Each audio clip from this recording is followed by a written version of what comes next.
All right, welcome back, good people.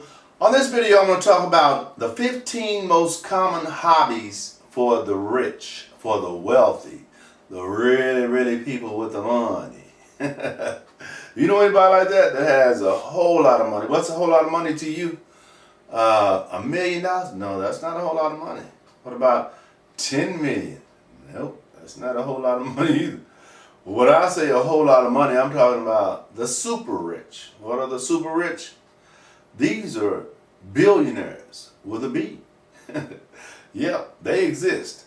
And they're becoming more and more plentiful because with technology, it is not difficult to go from a millionaire to a billionaire nowadays.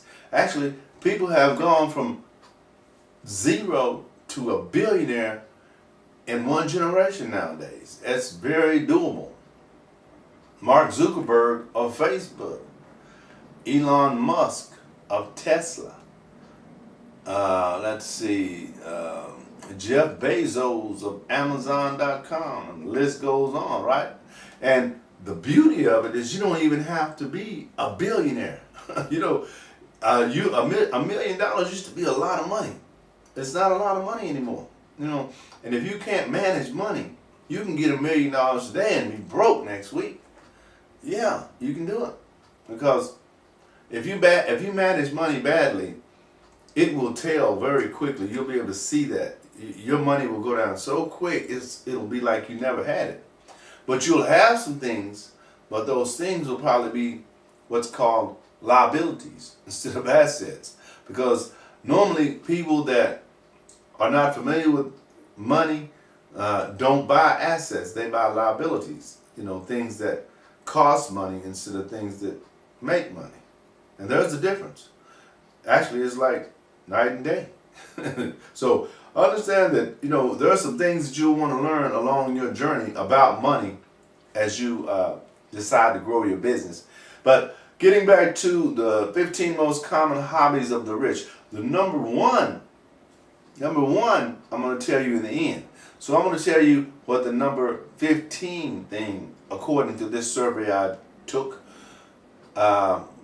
said was the number 15. That's dining out, going to restaurants. 10.9% of the wealthy, not the people with $1 million, the people that are really wealthy. Now, is that a high number? Okay, let's say 100%, out of 100%, only 10%, almost 11% go dining. It's not a very high number, is it? Not like you would think. I know people who are regular workers go out a lot more regular than that to restaurants and whatnot. I don't really recommend it. It's an occasional thing for me, but you know, we're all busy on some level, and sometimes, you know, we get caught where we get hungry and we have to eat, right? So restaurant it is. Number 14, golf. That's the 14th most common hobby of the rich. Now, are you a golfer? Well, good. I'm not. I know very little about golf, actually, and I actually have less interest in it than I know about it. So that wouldn't be in line with me right now, but you know, you never know. People evolve into stuff, right? So just like as I create these videos, when I do research, right, I'm working to get so good at this that I can read a word and I can expand on that word, right? Now, once I'm able to do that, you can put me in front of any audience and I'm able to carry that on, right? I'm able to keep that point going or keep things connected so that it makes sense, right?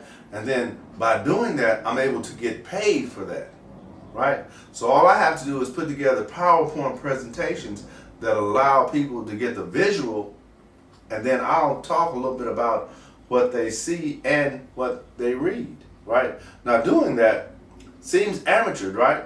But that's a skill you have to acquire. It's not like just put me in there and I can do it. No, I can do it, but it won't come out looking good. It won't be professional, right? And you want to keep things as professional as possible. Now, are you going to start out professional? Nope. Will it take you a while? Yes. Is it possible? Absolutely. So if you continue, you'll get there. But the key is to continue. That's why it's necessary that you do these things based on what you enjoy, what you like. Because then nobody has to remind you, right? You already have a little indicator to say, "Ooh, it's time to go make videos for me."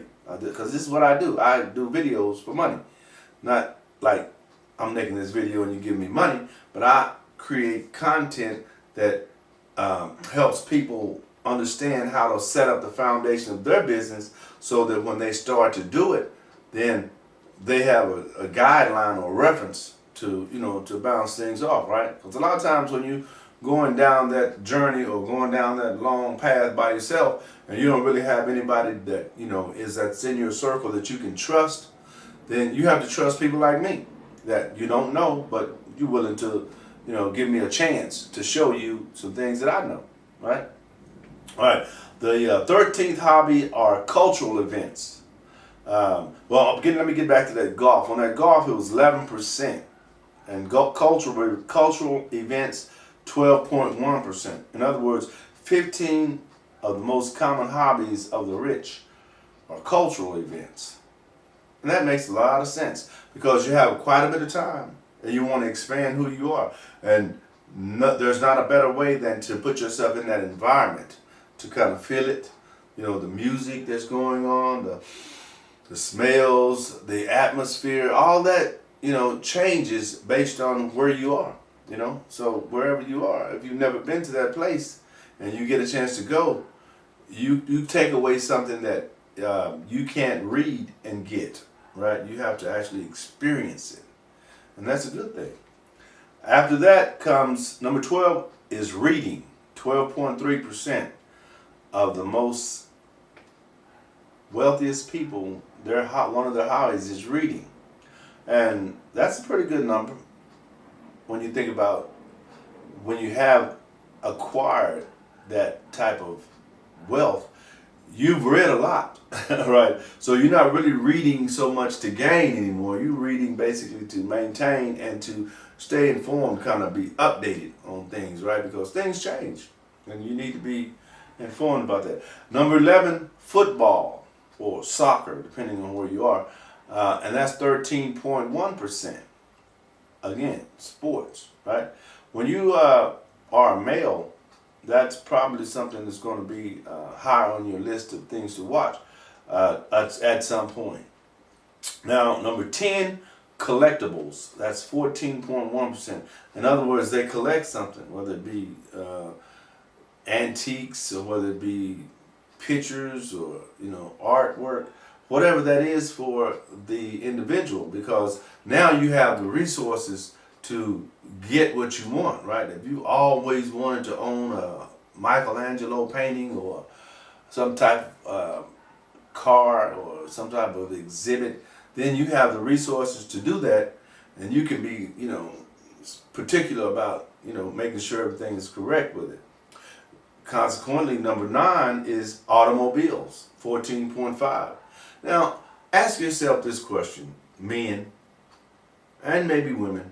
Do you enjoy cars enough that if you were a billionaire that you would drive a $100,000 car or a $500,000 car? Now, you're a billionaire with a B. That means money's not going to probably run out for you, right? Or do you still drive a, $30,000 vehicle? Or do you just collect those collectible cars that have value? Again, those are assets, not liabilities. So from an investment perspective, that would be a good thing to invest in, right? Automobiles. Number 8, health and exercise, 14.8%. One of the things that I've been able to incorporate into my process is working out. I work out 5 days a week, consciously, no exceptions. Now, by doing that, that keeps me sharp, it keeps me strong, it keeps me focused, right? Now, I have downtime.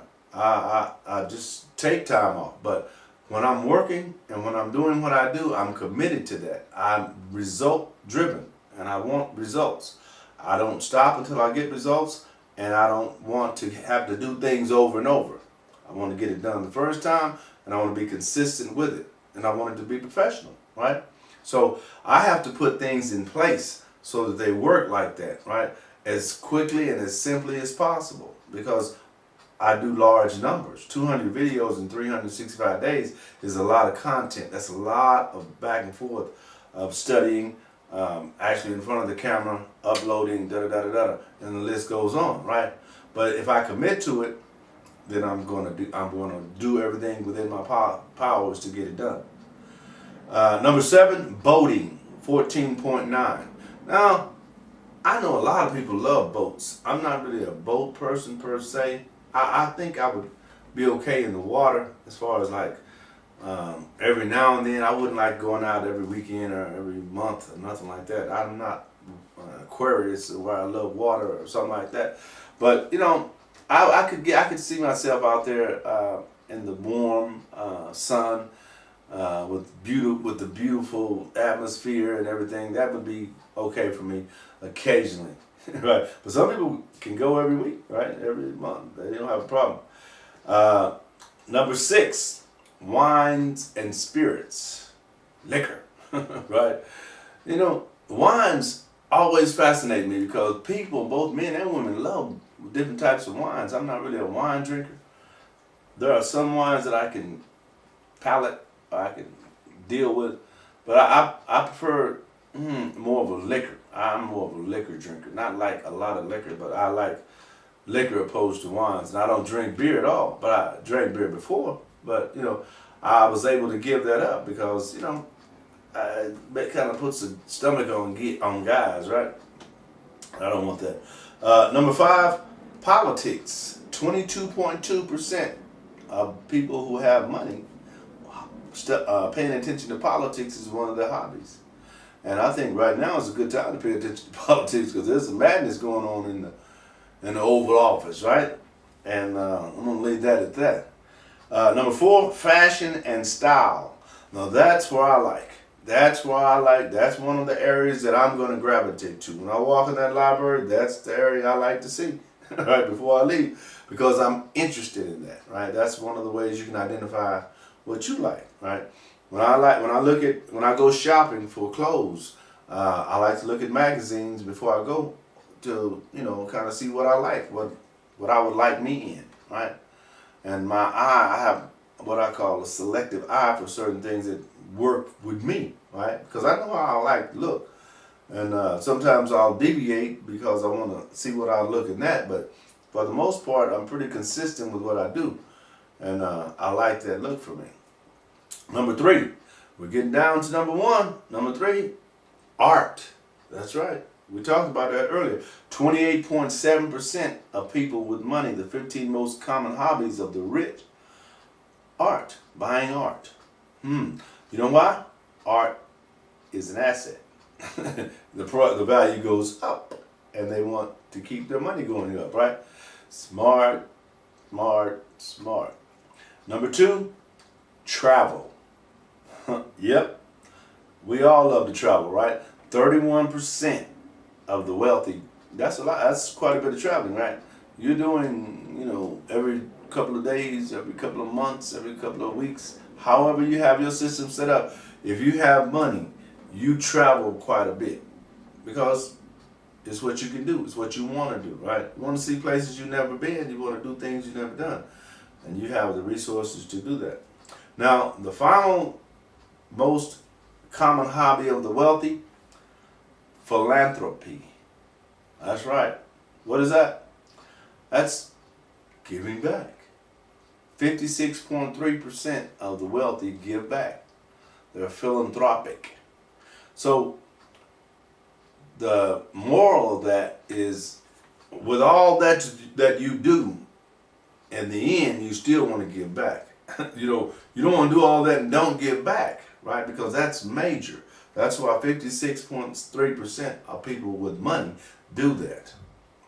Plus, it's a tax write-off, right?